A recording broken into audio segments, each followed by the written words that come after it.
কঠিন বিপদের ভিতরে আছেন, এই দোয়াটি একটিবার পাঠ করেন, আপনার বিপদ দূর হয়ে যাবে। ইন্না রব্বি মা ইয়া সায়াদি।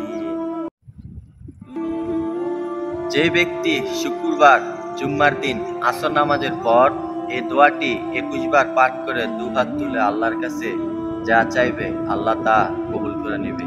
নবী করিম সাল্লাল্লাহু আলাইহি ওয়াসাল্লামের এই ছোট্ট হাদিসটি দোয়াটি হলো আল্লাহুম্মা সাল্লি আলা মুহাম্মাদিন সাল্লাল্লাহু আলাইহি ওয়াসাল্লাম।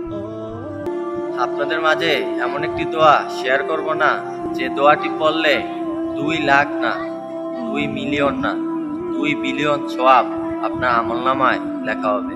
সুবহানাল্লাহ। এই ভিডিওটি একটা শেয়ার করে দিবেন, আপনার সওয়াব হবে। দোয়াটি হলো আল্লাহুম্মা মাগফিরলি মুসলিমিনা ওয়া মুসলিমাত ওয়া মুমিনিনা ওয়া মুমিনাত।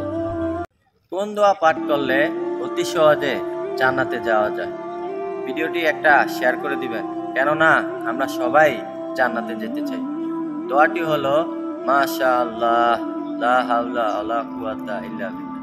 আপনাদের মাঝে এমন একটি আমল সম্পর্কে বলবো, সে আমলটি করলে মৃত্যুর সাথে সাথে সে জান্নাতি।